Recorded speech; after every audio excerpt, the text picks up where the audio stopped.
even hinting at future political ambition.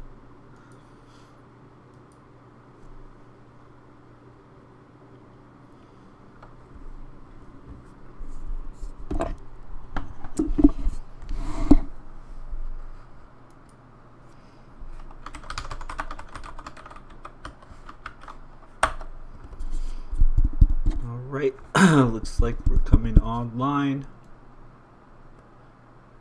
Nobody viewing yet, but that's okay. We'll go ahead and get started.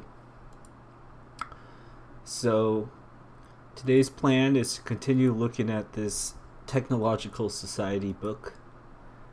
And, this book has a lot of, it connects a lot of threads. So I think that it's an interesting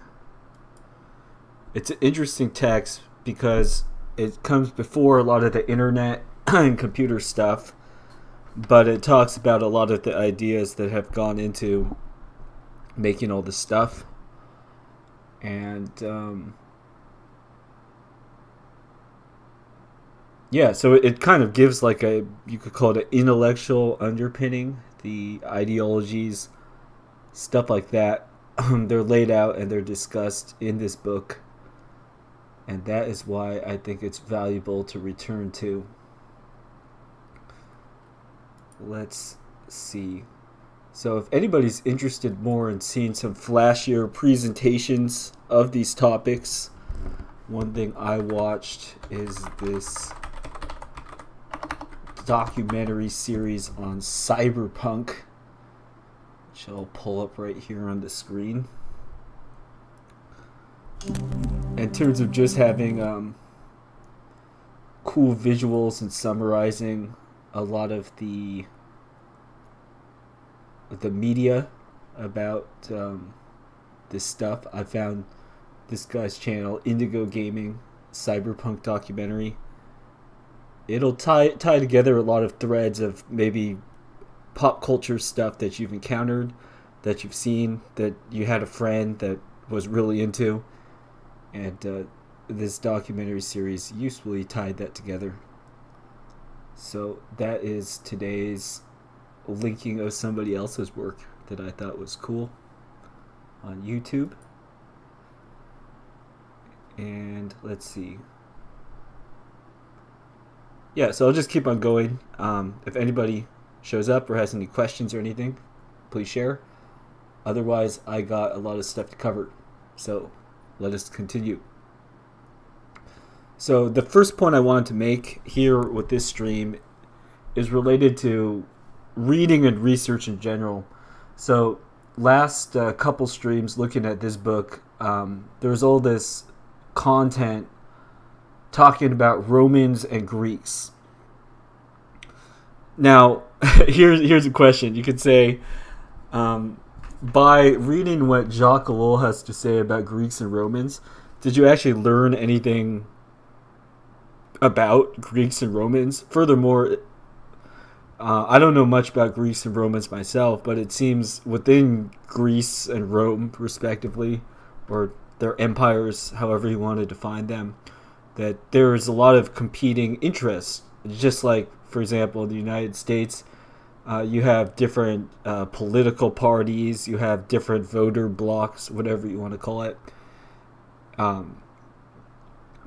Back in the day, there's this other thing, like China, they had schools of thought. Let's look at this. The 100 schools of thought. 诸子百家. So you could say, oh, Chinese philosophy, kind of broadly, but whenever you're painting in strokes that broad, I think necessarily you're going to have to do a lot of essentializing on what might be some very, very different groups. So not to say that you should never do this and that it's bad. Like, for example, you could say with the Christian groups, right? Anybody who calls himself a Protestant of some sort, a Protestant is defined basically by not being a Roman Catholic. So if we're talking about Protestants generally, then that might be a useful characterization to say that all these people that might actually have different beliefs and stuff, they all share some similar thing that brings them together. So I'm not saying don't use labels or don't judge, anything like that. It's like practically to talk about stuff, we have to use labels and category stuff and so on and so forth. But what I am saying here, though, is that you can't just read a book. Well, you shouldn't just read a book like Jacques Ellul, The Technological Society, and then just take everything he says about Greeks and Romans for granted. Instead, I like the approach I'm taking is saying, all right, I'll remember that Jacques Ellul said such and such about Greeks, such and such about Romans. And then if I go forth and learn more about Greeks and Romans, then I could say, oh, does this line up with what Jacques Ellul was saying, or does it seem like he was smoking something and doesn't know what he's talking about? So I wrote a little blurb here in the show notes. I'll just read it. So I said, it is important to not take everything in a non-fiction book on face value as fact. For example, we could ask, does Jacques Ellul accurately characterize Greeks and Romans? It seems rather that he describes these diverse civilizations in broad strokes and makes his own similarly broad, sweeping claims. And then I continue, popular science often works this way. Some small story is expanded and elaborated upon to try to prove an author's thesis. And as an example, AI takeover is coming. So just to show you all that I'm not just making this stuff up, you have books like this. So I actually read this book. Okay, it's called Life 3.0, Being Human in the Age of Artificial Intelligence. Okay, so let's read. New York Times bestseller. So not just obscure rando book. Like this is a book that has been successful or promoted within its genre. So here's just the summary blurb. How will artificial intelligence affect crime, war, justice, jobs, society, and our very sense of being human? The rise of AI has the potential to transform our future more than any other technology. And there's nobody better qualified or situated to explore that future than this guy, Max Tegmark, an MIT professor who's helped mainstream research on how to keep AI beneficial. So it's like a book like this, they'll start with some assumption. So they'll like describe basically, oh, this is what AI is. It's like, okay, well, if that's true, then, and then, you could spend 300 pages talking about all these different possible scenarios and things that could follow. So such a book like this, I think you would call it non-fiction. But is a more accurate term to call it something like it's basically like speculative fiction. You have things presented as facts, and probably a lot of true things are said in a book like this. But then you can't say like, oh yeah, well, Max Tegmark proved that AI this and this and this and this, because at the end of the day, he's just a dude writing pages of a book, and then you could decide for yourself whether or not you think what he's saying lines up. So, yeah, this is like a whole genre. This is the crossover of self-help books and popular science. So two genres I've been talking about: self-help, business book type things, and then popular science. Then here, all these books, supposedly non-fiction books, if you actually go out and read them and see what they claim and study, like, how do these people know what they know, I think you will probably come to a similar way seeing a lot of these things as me, which is to say, there's a lot of information maybe in these books that could be summarized down to a summary of the book, and then we could talk about whether or not we think these things are true or not. But yeah, they do make big sweeping claims. So just some other stuff, just customers who viewed this item also viewed. So what's a book that's similar to this popular science book that's trying to turn you into a weird techno-futurist leftist. What's similar to that. Of course, this guy I've been mentioning, I keep on referring to Sam Harris and his podcasts. So, yeah, Sam Harris, famous for pushing atheism. Like he has this book, End of Faith. And then he sort of offers his own secular religion in a way. You could see that he talks with a lot of scientists and other people. Oh, look, he's translated into other languages, like French. Pour une spiritualité sans religion. Oh, spirituality without religion. What could he mean by that? I bet mindfulness is part of the equation. He wrote his book on lying, right? And then a bunch of kind of moral, like the moral landscape. I think I might have read this, or at least a long review of it. But he tries to sketch out like how we could have a morality without like religion as he understands Christianity. So very interesting. Oh, I'm intrigued by this clickbait. Another book. Merchants of Doubt. How a handful of scientists obscured the truth on issues from tobacco smoke to climate change. That sounds like some conspiracy theory stuff. Yeah, it's forward by former President Al Gore. LA Times likes it. Al Gore says, anyone concerned about the state of democracy in America should read this book. Interesting. So here, talking about research, reading history, you flip open a book, ask the questions about the book. Don't just take what's being said at face value. Instead say, okay, what is this book? Why was it written? What was the purpose? Why this book was published? How did the funding come together such that the author of this book could do what they did? If you ask all these questions and you don't just like read a book and say like, 1984, we should be scared of Big Brother. Don't be that brainlet tier of book analysis.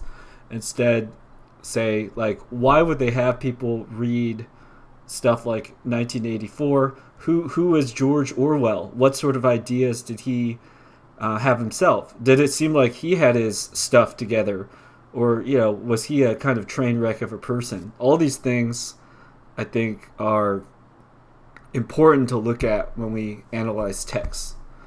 So with that being said, let us take a look then at Jacques Ellul and start at this section which he titles Christianity and Technique. So it's a book about a technological society.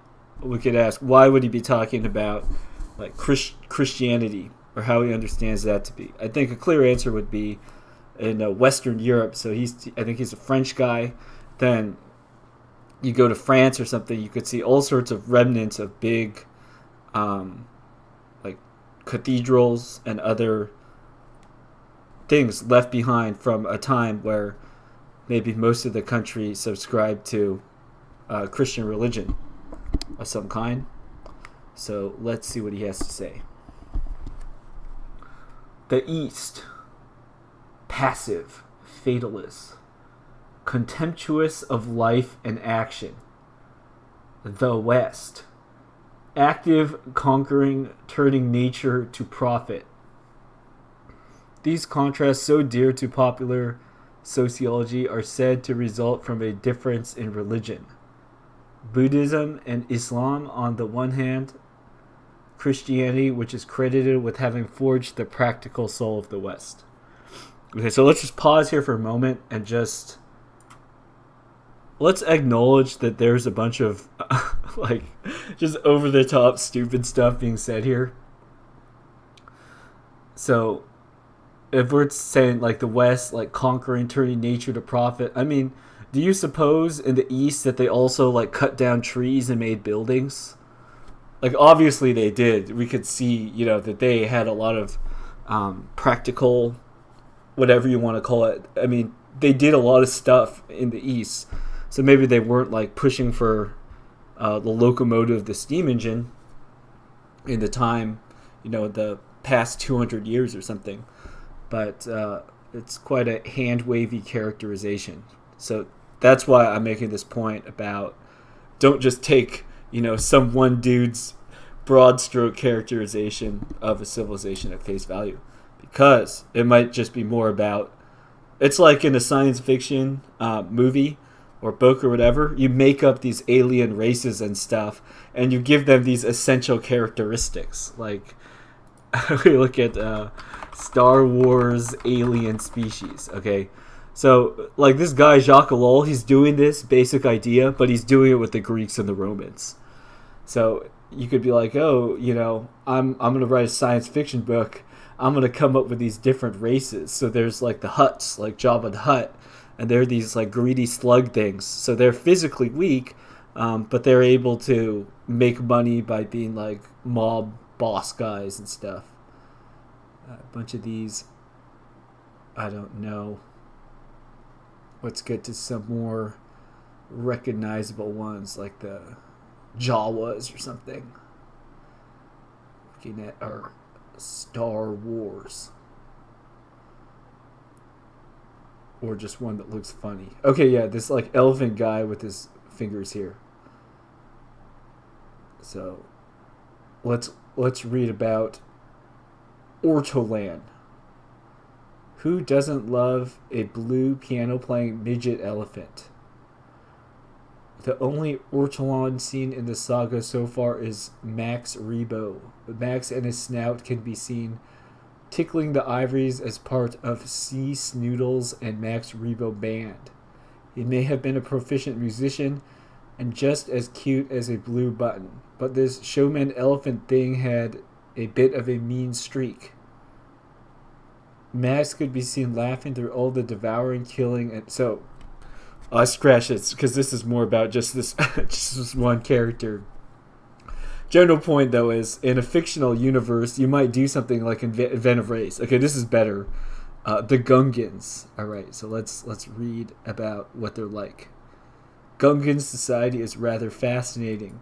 They live in some kind of underwater medieval culture with rich religious and cultural tradition and vast and unique technologies. So you could make up a civilization in a science fiction work or something, or even fantasy genre too, like what characterizes orcs or elves, stuff like that.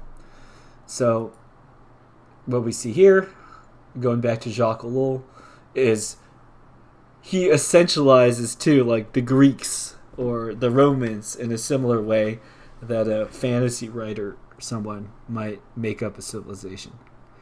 Which rhetorically, it's compelling to learn about orcs or elves or whatever. I think naturally there's an appeal that's interesting to do that.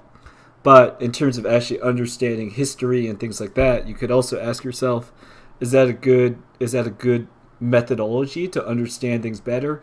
Or am I learning more about the author themselves than I am about history, what actually happened? Am I learning more about who is Jacques Ellul and how does he think? Or am I learning actually about how the Romans and the Greeks were? I kind of lean to say I'm actually learning more about Jacques Ellul and how he sees the world, at least as expressed in his writings, as opposed to learning about these civilizations themselves. But that's just my view. So let's continue. So referring to this East, Buddhism and Islam, and Christianity in the West, Jacques Ellul continues, these ideas are hardly beyond the level of the rote repetitions found even in the works of serious historians. Oh, you know what I should do?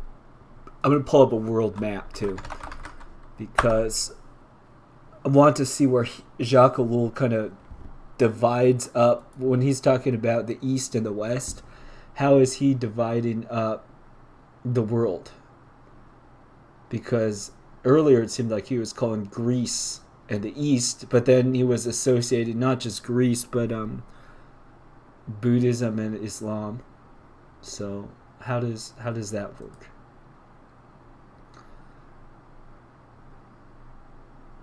Okay, I could probably have found a much better map, but I can't right click. They're probably trying to block me from they don't want people to just download it. Whoa, that was fancy. I like zoomed in and then the map didn't zoom in. Alright, we got some ninja level web programmers trying to work against people like me that just want to leech off their server bandwidth and view their map. Alright, 300 pixels, too small. Amazon. Alright, let's look at this Amazon.com. I don't care if it's unavailable. Can I view the image? Alright, it's readable. It's not a good map, but it'll do the job. So I'm just pulling up a map. So Islam land, that would be like Saudi Arabia here, Iran. So here's Western Europe over here with your France, Germany, the UK, and then to the east, I guess he's just subsuming everything, like probably starting from Turkey, Iraq, Saudi Arabia, Iran, India, China. So like all this stuff, I guess, is the east. And then going in the other direction, this is the west. So we'll keep that geographic stuff in mind as we continue to see if Jacques Ellul actually has anything accurate to say about the world. But we'll see. It is not for me to examine religious doctrines in themselves or as absolute, if unrealized dogma, but rather to interpret them sociologically. After all, I am not writing theology, I am writing history. Alright. And there is a world of difference between dogma and sociological application. I shall not touch upon the personal interpretation of religion, which concerns the relationship between the individual and God. Okay, so I just want to bring attention to one thing here too. So Jacques Ellul, Western mind. I think a lot of people who consider themselves religious would disagree with the statement like, can you write theology and history at the same time? Like you write down things that happen, you write down things that are true. So you're doing history, and then you're also doing theology in that by recording and writing down about events that happen, then you could see how the theology is expressed through, I won't say the theology. The truth of your religion is expressed or shown to be through events that are confirm and fulfill what has happened. So in the Christian writings, a lot of Christian writings, for example, there's a big emphasis that's placed on how have the scriptures been fulfilled. So there's a historic aspect to this all, which is there's these writings written long ago. We don't have specific dates in the same way we record years and stuff now. There's other ways in which it is precise, such as with the genealogy, like who gave birth to who, and you could trace lines actually very, very accurately across time. But they're not recorded in years in the same way. So you would have like writings from a long time ago, and where people say very specific things about what will come to be, and then you record history. You don't even know yourself how it all fits together, but people write stuff, and then you could see how something that was said long ago, it came to be exactly how they said it would be. You don't know the exact forms and specifics when you're back here, but then as stuff comes to be, then you learn that you could trust a source because you see that things play out as it's supposed to be. Now, on the other hand, if somebody like writes a bunch of stuff and then you find out that they're always wrong, then that would be a reason to discredit someone. Like if you have a friend who claims to know a lot about money and investing, but then that friend's always going broke, you probably wouldn't go and talk and ask that friend to manage your money because you see they can't even manage and make money off their own money. So why would you trust their methodology? On the other hand, if you have like a friend who always says like, I'll show up at this place at this time, and indeed they're faithful to their word, and what happens in the future is like how they say it will be, then lo and behold, you will come to trust and treasure that friendship because that person is faithful to their word and they do what they say that they're going to do, and so on. So, yeah. But then there's this idea, I think I would say, so now it's me making a kind of sweeping claim. There's like a train of thought that we've seen a lot of in the West, to look for abstract operating principles, as opposed to like what I was saying about someone says something and then you wait some time and you could see how it's fulfilled, so then you learn how to trust a person or a party. As opposed to a system like that, then you might try to look at the whole world and describe it how like we might use physics equations to describe the trajectory of a projectile, something like that. So you'll try to discover equations and formulas to say how the world works. That would be a type one sort of science you could do, which would be different from history. Like you would be doing science to figure out the operating rules of the physical world that would apply in any age, presumably, as opposed to looking at history, where history, one way to think about history is it's you record specifics, and then when you study history, you could see how there's general patterns that emerge. But like if I'm doing like, I don't know, Asian American millennial history, then I'm going to be looking at a lot of specifics of Asian American millennials because I happen to be one, right? So I might be best positioned to understand and write that sort of history. But if somebody else were to study like Asian American millennials, something like that, then maybe by that point all the Asian American millennials have already died and passed away. But you could still look at that history and understand, like, oh, even in this one particular demographic grouping of people, you could see certain patterns emerge again and again. And from the specifics, coming up with general statements about how stuff works, then I think often that'll sort of get into the realm of what we would call religion in some cases.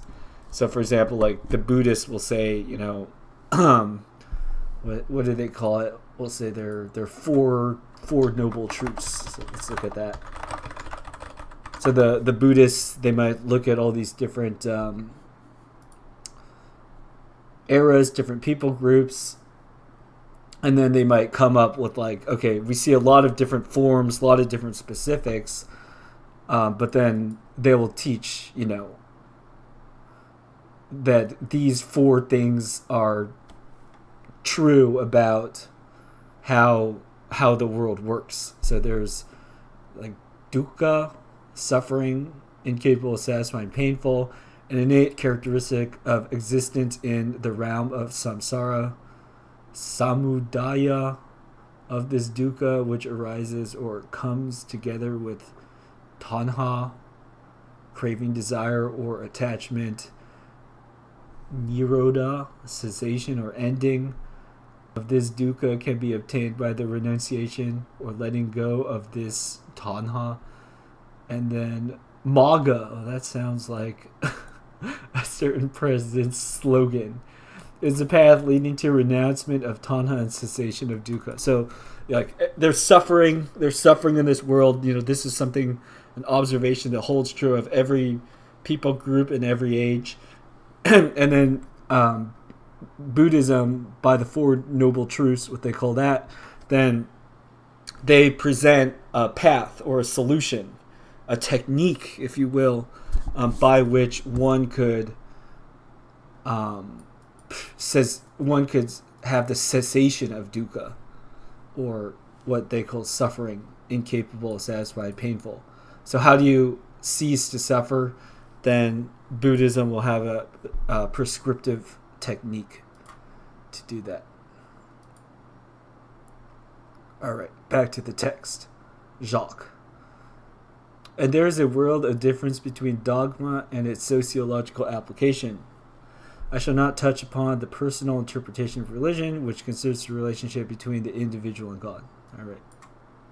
So, this being the case, it is obvious that certain statements call for modification. For example, the assertion that as a consequence of the teachings of Muhammad, the Islamic conquests of the 7th century are evidence of pacifism. This might also be said of the determined Islamic resistance to Western encroachments during the last 2 centuries. We attribute to Buddhist indifferentism the remarkable artistic, political, and military development in India from the 2nd to the 5th century. In fact, however, these civilizations were little advanced technically, though they had developed in other areas. All right, so Jacques Ellul's making the claim that, like, the East, so India, Buddhist, Islamic, they did a bunch of stuff, including conquering people, making arts, and so on and so forth. But they didn't do very much about developing technology. Like, they were using swords, not guns, basically, something like that. All right, let's see how this Frenchman views my Russians. Christianity in Russia, on the other hand, gave rise to a mystical civilization which was indifferent to material life and had no technical drive and no interest in economic exploitation. Ah, yes, is the reply. But Christianity in Russia had Eastern overtones. Here then, indifference to technique would appear to be a question of temperament and not of religion. Another embarrassing fact. When in her decline, Greece applied herself to technical inquiry and the development of industry, she looked to the East for methods. And in the 1st century, when Rome, the perfect example of the technical spirit in antiquity, took up industry, she too turned to the East for industrial techniques. The refining of silver and gold, glassmaking, and the tempering of weapons, pottery, ship construction, and so on. All these techniques came to Rome from the East, either early through the Etruscans or much later after the conquest. We are far indeed from being able to support this traditional cleavage between East and West. In fact, during classical antiquity, it was the East which possessed the concrete, inventive mind that grasps the truth and exploits it. So, one thing that is a well-established fact that I don't think Jacques Ellul brings up here, at least explicitly, is if you look at how Christianity spread, and by Christianity here I'm going to mean like organized religion specifically. I'm talking about the Orthodox Church, which split from what became the Roman Catholics. You could look at the history, Great Schism, these things, but there was one church,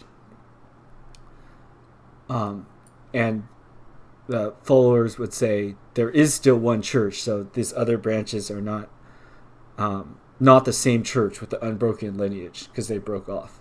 But I don't have the credentials to speak about those things at length. Let us return to our lowly secular topics. What I was going to say is that Russia, for instance, they inherit lots and lots of things from the Greeks. One of those things being their writing system. So if we look at, just pull up some example of the Cyrillic script. Clearly there's a lot of parallels, associations with the Greek alphabet, because it was created the way in which writing was introduced to the Slavs was through Christian missionaries that were literate, like educated Greek people. So, for example, their letter for like the D sound with Russian and other languages, it looks like the delta, the Greek letter. Their G looks like the gamma. So if you go and you learn the Greek alphabet this afternoon, and you go and you learn the Russian alphabet next afternoon, then you will see, yeah, clearly they're related to one another. This is something that nobody will deny. Nobody will claim like, oh no, they actually just came up with it themselves. No, clearly it came from a passing on of a tradition. So in terms of Eastern overtones, yeah, like the Russian, a lot of the Russian stuff, it inherited directly from the Greek tradition. So in this way, I would say Jacques Ellul, actually, Christianity in Russia had Eastern overtones. Like, it's right that, Russia was influenced by, I think Greece was included in what Jacques Ellul said, the East. Like, yes, that is the case. All right. So, why is it an embarrassing fact that in her decline, Greek applied herself to technical inquiry in the development industry? She looked to the East for the methods. I don't know why that's embarrassing. If somebody could tell me why Jacques Ellul would say that's embarrassing, please let me know. All right, let's continue. The West is making, so just context, so this book, written in French 1954, translated into English 1964, so when the author's saying like now, mid-20th century. All right, so Jacques Ellul writes, the West is making a prodigious advance in technique at the present, and the West is traditionally Christian, nor can it be maintained that Christianity is a negligible factor in that advance. However, there were several distinct historical periods in the West. The West was officially Christian until the 14th century. Thereafter, Christianity became controversial and was breached by other influences. What do we find from a technical standpoint in the so-called Christian era, the period from the 4th to the 14th centuries, the sociological moment?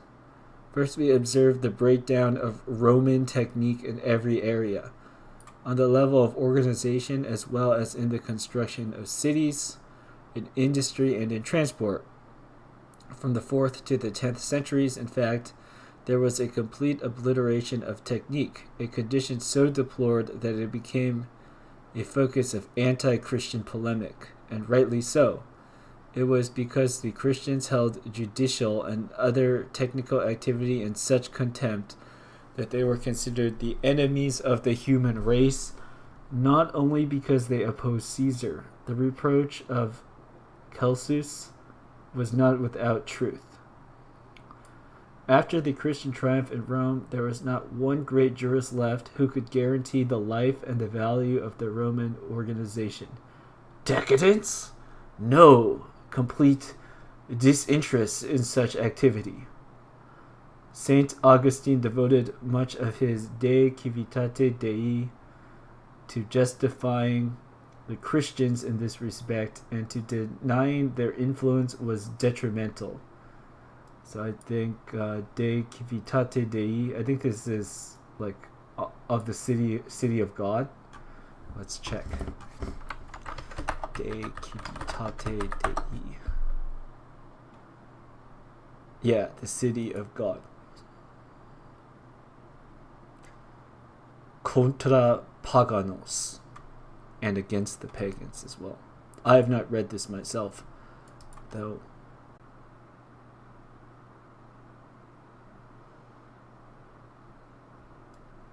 Alright, looks like I might be live here.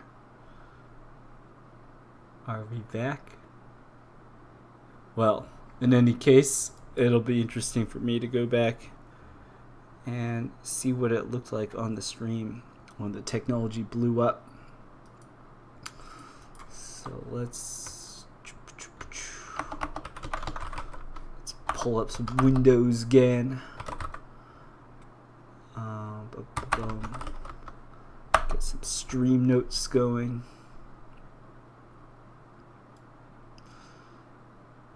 And we gotta pull up Jacques.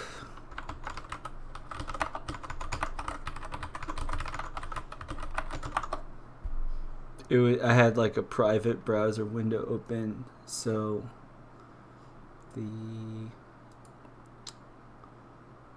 could not just restore the window. But that's okay. That's why we have the show notes. We have methods of recovery. So we're good. And then I remember where we were. We were talking about Greeks and stuff.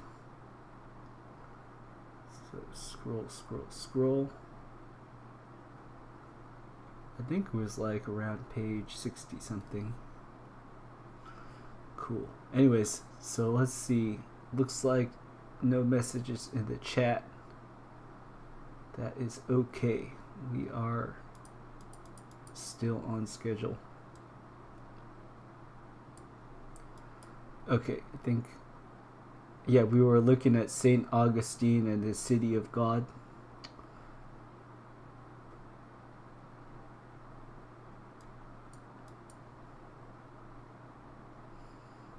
Okay.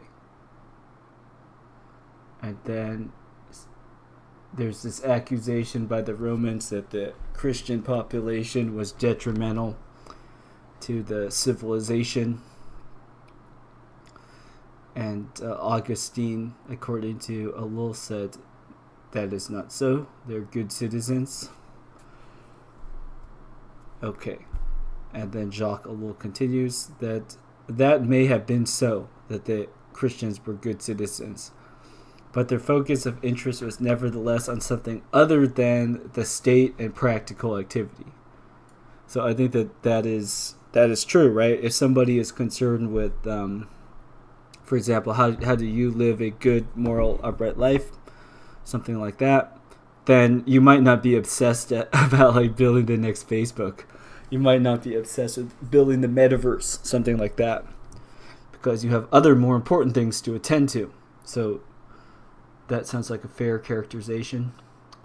I shall show later on that the technical state of mind is one of the principal causes of technical progress. Yeah, so I think that, if you have people that are focused on technical progress, could you expect them to make more technical progress and do more technical stuff?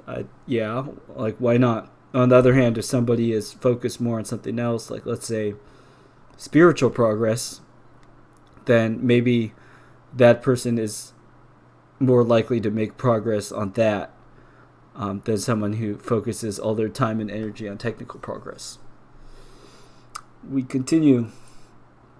It is not a coincidence that Rome declined as Christianity triumphed. The Emperor Julian was certainly justified in accusing the Christians of ruining the industry of the empire.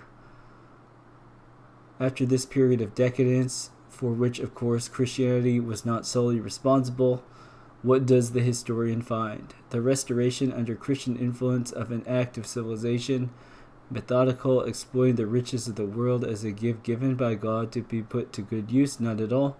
This society, which developed from the 10th to the 14th century, was vital, coherent, and unanimous, but it was characterized by total absence of the technical will. It was a-capitalist as well as a-technical. So I think by a-capitalist or a-technical, saying a total absence of technical will, so maybe just not being concerned whatsoever about technical stuff. Yeah, I mean, I think that too, that sounds like a fair characterization. It's like, this is kind of my attitude, I think, on this stream, where there's technology and I'll learn how to use it, and we could study and analyze it, and if a job pays well and it requires me to use technology, like why, if I didn't have a good reason not to use that technology, I won't be like, I have a objection to using Angular web framework. It's like, no, I mean, I'll use Angular web framework if you're going to pay me to build a project in it. I have no problem with that. But I'm also not going to be like, oh yeah, this is the one web framework to rule them all. This is great. This is, and of course you find a lot of people, you go on YouTube or something, there's a lot of people whose job is to hype up and get excited about a lot of these technologies. But yeah, maybe I could say I'm a capitalist, a technical, in that sense that now for some hours of the day, most days of the week, I'm happy to learn about, talk about how to work with technology, but I don't think it's right for me to design my being around like how do I make the best technology ever, something like that, or even trying to say finding the best technology ever and looking for technological answers. But it seems that coming up with these terms like a capitalist as well as a technical, that maybe Jacques Ellul has a thesis to make about how people should, or how the world is trending, how people are putting the technical front and center. So I don't know. Let's continue. From the point of view of organization, it was an anarchy in the etymological sense of the word, and it was completely non-technical. Its law was principally based on custom. It had no social or political organization based on reasons or elaborate rules. All right. My almonds have been activated. I see the word etymology of anarchy. Let us look at what that is. Though you may know even without looking it up. I'm curious to see. All right. The etymology of anarchy, New Latin anarchia, from ancient Greek anarchia, and okay, the definition: the state of society being without authorities or an authoritative governing body. And then there's more specific political senses that people have come up with. Chaotic and confusing absence of any form of political authority or government. In general, I'll end with this point. I think this is a spicy ending point. So we have this sense of anarchy. Let's talk about monarchy, for instance. With a monarchy, you have a monarch, like a person that's the ruler, and then the organization of the government is centered around this person. That's the individual. Now, Jacques Ellul brings up here, talking about, is he talking about Romans or Greeks now? I think he's talking about Rome and how Rome declined. Okay. And he's saying that as it declined, it had no social or political organization based on reasoned, elaborated rules. So here we see that instead of a person, like a monarch, like a king says this, so you do this because you obey the king. Instead of something like that, rather, he's saying that they lacked like a system of rules, the upholding of rule of law, in the sense that something kind of abstract rules, generalized principles would govern this society. So like maybe a USA equivalent of this would be, we could say, to what extent is the United States upholding the Constitution, Bill of Rights, stuff like that. But even that, I would say, this contrasts with leadership of a person. So if the word anarchy comes from without a leader, like there's anarchy, let's say in a group, there's 20 people that have to get a job done, like, I don't know, move rocks from here to there. and then there's no leader in the group, everybody kind of just does what they do, will that work, or will the system work better if there's a person that takes leader? So state of anarchy, I think rightfully so, often has a negative connotation of chaos, disorder, whereas if there's a leader, then that would not be anarchy, because there's a leader to direct and to make stuff happening. Now, here when we talk about the Romans with recent elaborated rules, this is interesting because it's not talking about like in Rome they had the emperor, right, or some person that's a leader, or even some office. Rather, it's referring to Jacques Ellul is referring to the decline of Rome, having to do with the system of laws and the rules itself, as opposed to lack of, like, he's not saying like, oh yeah, and then after this point, then Rome lacks strong leaders, so people could not gather around a leader and so forth. Instead, he's being a techno-wizard nerd and saying, oh yeah, the reason that Rome started to go down was due to the correct program isn't running. So let me look at the description really quick of this, just of the stream. Okay, yeah. So one of the points that I introduced with the description title of the stream was that the sort of system, the kind of technological society that's being brought up, discussed by Jacques Ellul, it is it's kind of a alternative to a traditional Christian way of looking at things. So as opposed to a society that's based on like a hierarchy, a kingdom, right? You could talk about the kingdom of God, a pattern with ultimately God at the top, kings under him, like Christ as King of Kings, and so on. As opposed to this sort of system, you could say, oh, well, what if we just had technique, including civil governance, programs, laws, rules, this sort of thing. The technological society, as I'm interpreting it, as I'm reading through this work, is basically looking at a society of how you could manage, run, do all these things, getting rid of the personal. So not like king, judges, decides, says this and that, but instead of that, you just have a system. You find the best techniques, the best processes, the rules that you could put in place, regardless if there are even people to follow the rules. You could basically define this like civil program, whatever you want to call it. And the technological society is a society in which you continually focus your societal efforts on refining those techniques, refining those methods, whatever you want to call them, in order to basically engineer a prosperous, happy society, whatever you want to call it. So that's just the reading I'm getting so far, in very broad strokes, my interpretation that I'm coming upon as we continue to read through this book. I think that'll about do it for this stream. Thanks everybody that joined, even though the chat has been chirping crickets. That's okay.